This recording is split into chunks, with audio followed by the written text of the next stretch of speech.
Sveiki, jūs klausotės podcasto Nuo amato prie verslo, kuriame tikima, kad verslas turi būti pajamų, pasiekimų ir pasitenkinimo šaltinis, o ne tik kelti stresą ir deginti laiką. Konsultantas, treneris ir efektyvumo fanatas Nerijus Jasinavičius.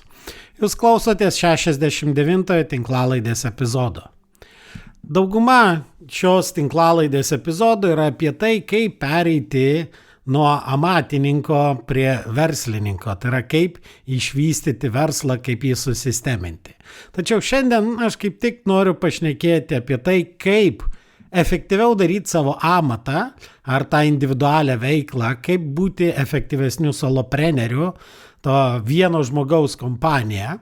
Todėl, kad ne visi turi norėti ir ne visiems būtina siekti to verslo pastatymo. Kodėl žmonės imasi tos individualios veiklos ar pradeda tą labiau amatą negu verslą ar tą vieno žmogaus kompaniją? Dažniausiai priežastis yra tai, kad esamos pajamos netenkina ir norisi turėti daugiau. Kai kurie sako tam, kad galėčiau šiek tiek susitaupyti ar tiesiog sau leisti daugiau. Tai neretas savo amatą ar kažkokią individualią veiklą dar pradeda prieš išeidamas iš pagrindinio darbo. Tai gaunasi tas vadinamas versliukas ant šono, kartais Lietuvoje dar tai vadinasi chalturkė ar panašiai. Įdomu tai, kad anglų kalboje tokia individuali veikla netgi vadinasi, taip sakant, veikla ant šono, side hustle. Taip sakant, prie pagrindinio užsiėmimo. Ir jeigu jūs pamastot, ar verta pradėti kažkokią vienokią ar kitokią tą labiau amatą, imtis amato, tai atsakymas labai paprastas. Jeigu tai atneš jums pinigų ir tikrai žinot, ką su tais pinigais daryti, tai tikrai verta pradėti. Pagalvokit, ką jūs galėtumėt nuveikti, jeigu jūsų mėnesinės pajamos būtų 100 eurų, 500 eurų, 1000 ar 5000 eurų didesnės, negu jūs turite dabar. Todėl aiški nauda pradėti savo vienokią ar kitokią tą individualią veiklą. Ar pavadinkim tai amatu. Bet iš kitos pusės daugelis žmonių nepradeda to amato dėl labai paprastos priežasties, nes bijo. Daugeliui atrodo tas vienoks ar kitoks versliukas yra labai rizikingas, eikvojantis daug laiko, sukelsintis labai daug streso. Tokia labai įprastas pasiteisinimas, kad aš neturiu jokios verslo idėjos, nieko negaliu pasiūlyti, mano išsilavinimas per mažas. Tačiau pasižiūrėkit, kiek aplinkui jūsų yra žmonių, kurie daro tam tikrą papildomą veiklą, daro savo individualų verslą, visai be jokio rimto išsilavinimo. Pažiūrėkit, kiek yra netgi, kur ten užsiema statybos, remonto darbais individualiais ir panašiai. Ir jie neturi kažkokių labai ypatingų įgūdžių. Taip kad jeigu jūs atrandat kažką, kas tikrai galėtų būti naudinga jūsų klientam, potencialiem klientam, jūs tikrai galite pradėti vienokią ar kitokią veiklą. Šiek tiek vėliau aš dar ir pašnekėsiu apie tai, kas tai yra tas verslo mąstymas ar verslininko mąstymas, kuris yra vienas iš esminių pagrindų sėkmingai bet kokiai verslo idėjai. Ir nesvarbu, ar tai yra didelė korporacija, ar tai yra mikroverslas. Taip, verslininko mąstymas yra labai svarbus. Tačiau galbūt viena dažniausių priežasčių, dėl ko žmonės nesiema savo amato arba tos kažkokios vienokios ar kitokios individualios veiklos, tai ta priežastis, kaip jie įvardina, kad aš nežinau, iš kur rasti klientų, aš nemoku pardavinėti ir aš nenoriu užsiimti pardavimais. Ir dėl to aš labai bijau, kad mano ta verslo idėja nepasiteisins ir jinai žlugs. Nes kokią jūs verslo idėją beturėtumėt, kokį amatą bedarytumėt, pardavinėti vis tiek reikės. Taigi pereikim, pasižiūrėkim labai greitai, kokie yra esminiai elementai ir ką reikia padaryti, kad jūsų amatas, jeigu jūs tokį turit, būtų sėkmingesnis, arba jeigu jūs pradėsite tokią veiklą, kaip užtikrinti, kad jinai bus sėkminga ir kels ne tik tai stresą ir degins pinigus, bet atneš ir papildomų pinigų.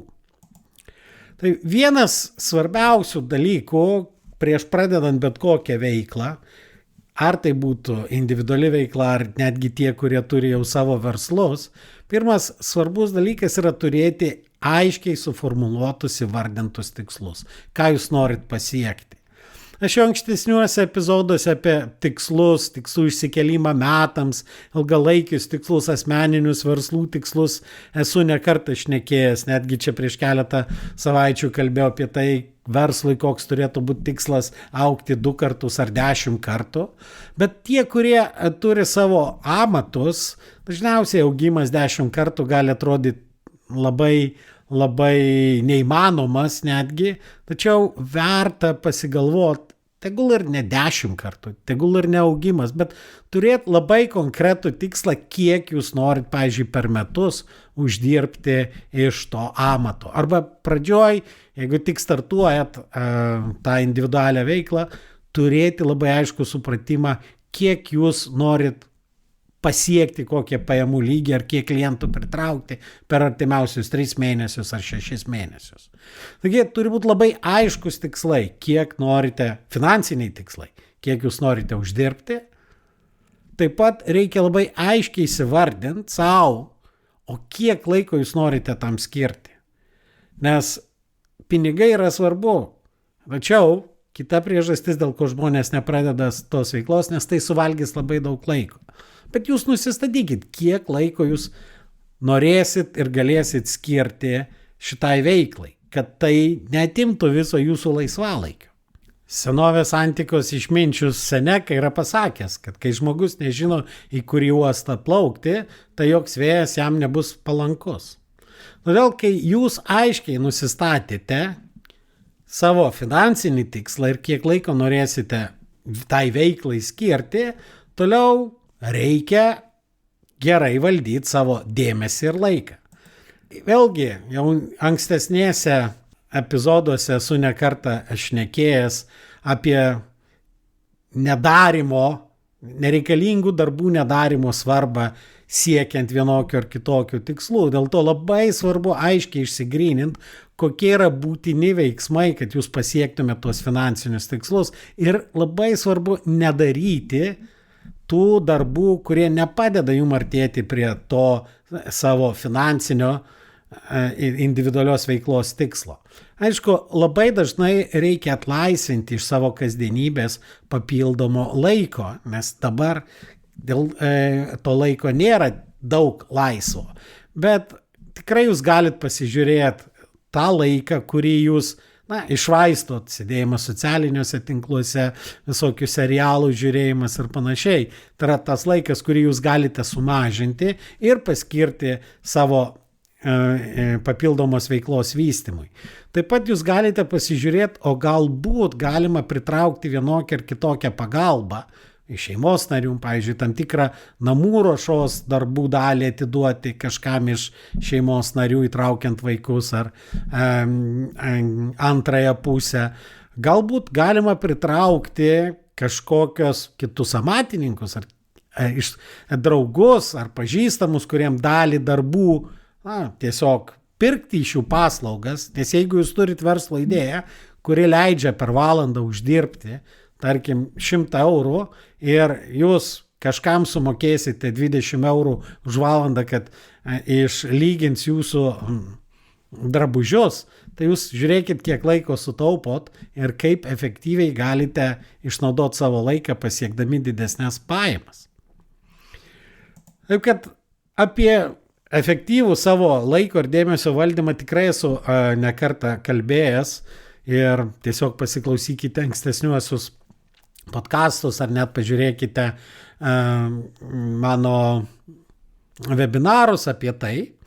Bet kitas labai svarbus įgūdis, valdant ir smulkų verslą, ir mikroverslą, ypač kai mes kalbam apie mikroverslo ir smulkaus verslo valdymą ar netgi asmeninės veiklos, individualios veiklos sėkmingą valdymą, tai yra finansų valdymo kompetencija, tai yra mokėjimas valdyti pinigų srautus ir priimti teisingos per finansų prizmę sprendimus. Ir kalbant apie tą individualią veiklą, labai svarbu suprast, kad individuali veikla turi generuoti pinigus. Tai yra ne hobis, o verslas. Tai turim visada vertinti, ar tai neša pinigus. Nes ypač individualioje veikloje labai lengva būti užsiėmusiu, daug dalykų daryti ir klientam ir negauti už tai pinigų. Dėl to labai svarbu įsivertinti savo laiką, išmokti įsivertinti savo laiką per pinigus. Kaip ir sakiau, galbūt sutaupyti keletą valandų ir už tas valandas sumokėti kažkokiam, vadinkim taip, išoriniam tiekėjui, bet jūs per tą laiką galėsit nuveikti kažką, kas jums sukurs daug daugiau pinigų. Kitas labai svarbus dalykas, ypač individualioje veikloje, atskirti savo asmeninius ir verslo pinigus. Galbūt net turėti atskirą sąskaitą, per kurią eina visi individualios veiklos pinigai nuo asmeninės, kur naudojami asmeniniam dalykam. Vėlgi, verslo pinigų srautų valdymas labai svarbus, kad neišsileist per daug ir panašiai. Išmokti atskirti, kada geriau daryti pačiam ir kada geriau pirkti iš išorės. Nes smulkus verslininkai dažnai bando patys daryti tam tikrus dalykus, kurie gali būti padaryti sąlyginai nebrangiai išorinių subrangovų. Ir tai gali būti padaryti daug kokybiškiau ir už nedidelius pinigus. Ta pati reklama Facebook'e ar padaryti kažkokios vizualizacijos ar taip toliau. Ir kalbant vėlgi apie finansus, tai mes jau šnekėjome apie tą finansinį tikslą.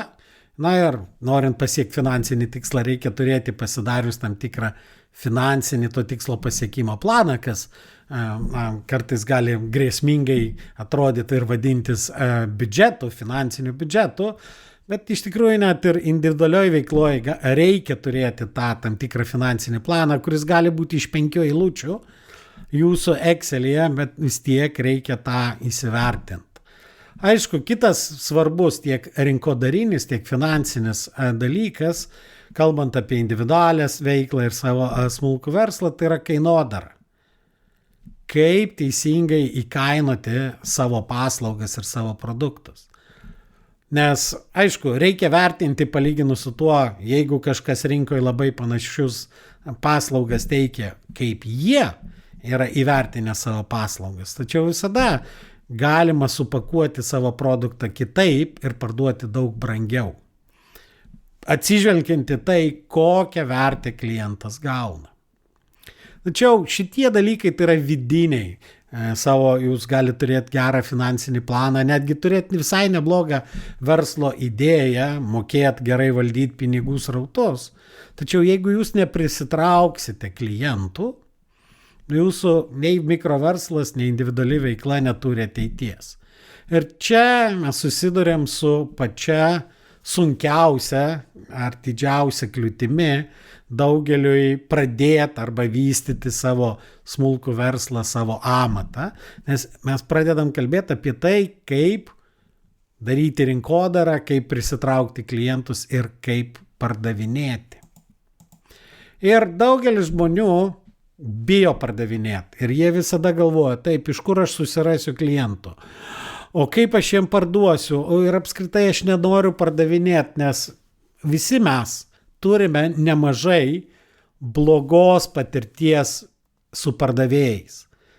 Kai mums bando parduoti ir mes jaučiam, kad realiai iš tikrųjų nori iš mūsų tiesiog atimti pinigus, įkišdami mums visiškai nereikalingą daiktą, ir dėl to mes patys nenorim būti tokiais žmonėm. Mes nenorim būti apgavikais. Tačiau mes turime suprasti, kad jeigu jūs tikrai turit gerą produktą, kuris turi, produktą tai nebūtinai fizinį produktą, tai gali būti paslauga, kuri yra labai vertinga, kuri duoda naudą klientui, kuri išsprendžia tą kliento problemą, tai nėra kliento apgaudinėjimas. Jūs pasižiūrėkit patys, kiek jūs turėjot ir labai geros pirkimo patirties, kai jūs nusipirkot ne tik tai patį pigiausią, kartais nusipirkot netgi ir brangų ar brangiausią produktą iš siūlomų ir vis tiek esate labai patenkinti, nes tai iš tikrųjų labai gerai išsprendė jūsų problemą.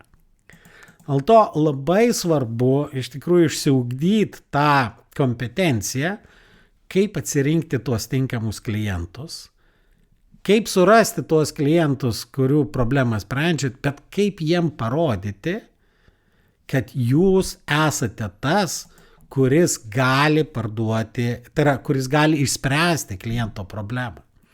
Nes pardavimas sąlyginai yra kaip pasimatymas ar kaip gyvenimo partnerio susiradimas. Juk viskas prasideda ne nuo to, kad pamatėt potencialų galimą savo gyvenimo partnerį, priėjot prie jo ir sakot, klausyk, jau einam, ženijamės, taip? Viskas prasideda nuo pirmo susidomėjimo. Tai algi tam, kad pritraukti savo klientą, jūs turite pagalvot, kas tai yra per klientas ir kokią problemą jam išspręsit. Klientui įdomu, kai kalbam apie jį ir kalbam apie jo problemas. Ir kad ir kiek kartų mes bešnekėtumėm, kai aš sakau mes, tai visi pardavimų konsultantai, kad pardavimo metu labai svarbu kalbėti apie klientą, kliento problemą. Kaip ir atėjus į pirmą pasimatymą, jeigu jūs per pirmą pasimatymą kalbėsit apie save, kokie jūs nuostabūs ir taip toliau, tikimybė antro pasimatymo bus labai nedidelė. Tačiau per pardavimų procesą dažniausiai mes pradedam nuo to, oi kokie mes faini, koks produktas fainas ir taip toliau. Ne, norėdami sukelt kliento, potencialaus kliento susidomėjimą, pirmiausiai turime kalbėti apie kliento problemą. Jeigu klientas turi tas problemas, kurias jūs mokat išspręsti, jis yra jūsų klientas, jisai susidomės. Jeigu jis tos problemos neturi, nereikia eiti jo ir spausti jam ir pardavinėti. Kodėl? Nes, aišku, galima parduoti ir sako, gerai pardavėjai bet ką parduos.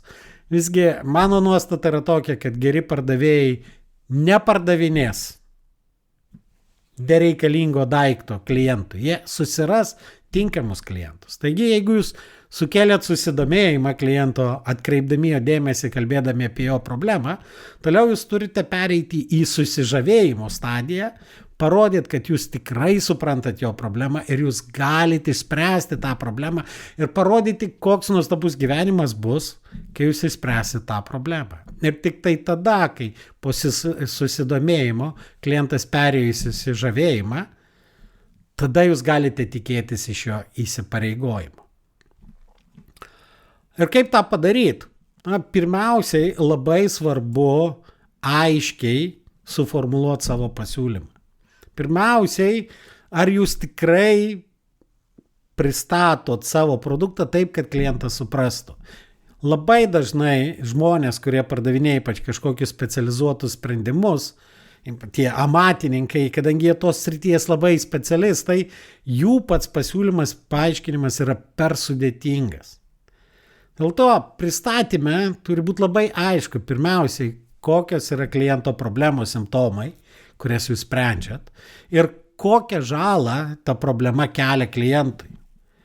Ar jūs aiškiai vardinot, kokią naudą suteiksit ir ar aiškiai vardinta, ką klientas turi padaryti, kad susisiekti, kad nusipirkti iš jūsų. Bet labai dažnai žiūrėdamas įmonių tinklapius ir kaip ten viskas nuostabiai padaryta, aš nerandu mygtuko, kaip su jais susisiekti, kur nors būna ten gale kontaktai ir dar kažką, arba tu pasižiūri jų puslapį ir kas, jie nesistengia užmegzti pokalbio su tavim, jie nekviečia tavęs į tą pirmą kavos pagerimą, tai jūs irgi pasižiūrėkite, ar jūsų pasiūlymas aiškus ir ar labai aišku klientui, ką jam reikia padaryti. Na ir ar jūsų rinkodarinė žinutė yra aiški? Nes tikrai daugelis pasiūlymų yra per sudėtingi ir klientai nesupranta. Ir čia mes turim suprasti, kaip veikia žmonių smegenys. Mūsų smegenys, kurios susiformavo seniai, daug 10 tūkstančių metų atgal, jos orientuotos į du esminius dalykus. Jos orientuotos į tai, kad užtikrinti mūsų, kaip gyvo organizmo išgyvenimą ir energijos taupymą. O mąstymas degina labai daug energijos. Dėl to labai dažnai, kai mūsų pasiūlymas yra apie tai ir verčia klientą, potencialų klientą galvot, klientas smegenys sako, ne, aš negalvosiu, nėra kada reikia taupyti energiją ir tada aš geriau priimsiu saugesnį sprendimą. O saugesnis sprendimas, jam atrodo, yra tiesiog nepirkti. Dėl to, kai tik tai mes verčiam klientą galvot, taip labai tikėtina, kad jis priims sprendimą nepirkti. Ir mūsų žinutė turi būti labai aiški. Čia ne kartą esu davęs tą pavyzdį, kad jeigu jūsų žinutė atrodo taip, kad daugeliui žmonių reikia reguliariai gauti įvairių mineralų, angliavandenių ir kitokių maistinių medžiagų, tai mes įmonė įmame tas įvairiausios formos medžiagas, jas apdorojame termiškai ir fiziškai ir pateikiame klientam patrauklę formą, kad klientai gautų visą reikiamą tų mineralų, angliavandenių ir maistinių medžiagų komplektą. Su kuo tai jums asocijuojasi? Su kažkokia laboratorija, mikroelementais, galbūt tabletėmis ir taip toliau. Ir jeigu kažkas jums apie tai pasakoja, tai labai tikėtina, kad po pirmo sakinio jūs jau atsijungsit, jūsų smegenys atsijungs ir jūs niekada nepirksit iš to kliento. Tačiau, jeigu tas pats klientas suformuluotų savo pasiūlymą ir tai kaip išalkote, trūksta energijos, ateikit pas mus pavalgyti dienos pietų, skaniai, greitai ir iš ekologiškų produktų. Iš esmės, abu aprašymai yra apie tos pačius dalykus. Tačiau pirmas dalykas yra labai sudėtingas, moksliškas, o antras labai paprastas, kad suprastų klientas. Ir dar dažnai amatininkai pasakodami, kuo jie užsiema, jie pasakoja būtent apie save. Pavyzdžiui, aš esu šunų dresuotojas. Tai gal kada nors reikės. Bet jeigu jūs pasakytumėt, šunų dresuotojas pasakytų, aš išmokau šunis nelot, kai kas nors laiptiniai praeina arba į duris paskambina, toks pardavimas pritrauktų daug daugiau klientų, nes labai aišku, kokią problemą jisai sprendžia. Jeigu jūs turit šunį, kuris loja, jum reikia tą šunį išmokyti, kad jis netriukšmautų tada, kada nereikia. Jeigu jums pasakytų, aš tiesiog šunų dresuotojas, jūs nebūtinai suvestumėt, kad jisai gali jums išspręsti vienokią ar kitokią problemą. Ir visą tą galima pristatyti, visą tą kliento problemą ir kliento pirkimo procesą, visą tą galima pristatyti ir pateikti klientui pasakojant istoriją. Iš tikrųjų, tas daug dabar ir madinga kalbėti apie tą istorijų pasakojimą, storytellingą, bet mes turime suprasti, kad tai yra labai veiksmingas būdas. Algi, aš tikiu, kad daugelis mano tinklalaidės klausytojų yra skaitę knygą Tikslas. Kas tai yra knyga Tikslas? Tai yra gamybos valdymo vadovėlis pristatytas istorijos formoje, kur klientas yra pagrindinis istorijos herojus. Atkreipkite dėmesį, ne konsultantas yra, ne tas, kas parduoda, ne įmonė pagrindinis herojus, o potencialus klientas yra pagrindinis herojus, kuris susiduria su problema, sutinka mokytoją, kurio pagalba ir kurio vedamas įveikia tuos sunkumus ir įvyksta transformacija. Tai yra klasikinė daugumos žiūrimiausių filmų, taip sakant, formulė, scenarijaus formulė. Tai irgi jūs turėtumėt taip pateikti savo pasiūlymą savo klientam.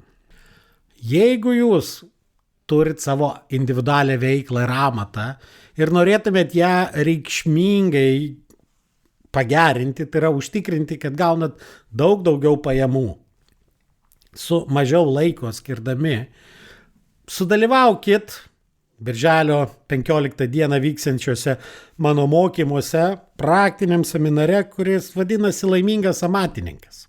Daugiau informacijos apie šitus mokymus galite rasti įvedę internetinį adresą laimingasamatininkas.lt. Taip pat tame puslapyje rasite ir galimybę peržiūrėti šiek tiek plačiau webinarą apie tai, kaip savo individualią veiklą padaryti sėkmingesnę. Jeigu planuojat padaryti ar pradėti savo individualią veiklą, vėlgi tikrai kviečiu ateiti į seminarą, kuriame iš anksto atliksite reikalingus namų darbus, susidėliosite reikalingus veiksmus, kad padaryti daug mažiau klaidų ir kad nuo pradžių sėkmingiau pradėti savo tą individualią veiklą, savo amatą. O šiandien tiek ir susigirdėsime kitose epizoduose.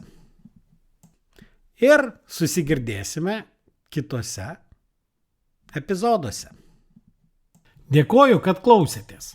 Ir nepamirškite užsiprenumeruoti šį podcastą, kad visuomet gautumėte informaciją apie naujausias laidas. Taip pat būsiu labai dėkingas, jei įvertinsite šį podcastą palikdami atsiliepimą savo įprastoje podcastų platformoje. O jei pažįstate kažką, kam jūsų nuomonė šis podcastas būtų naudingas, būtinai pasidalinkite. Iki!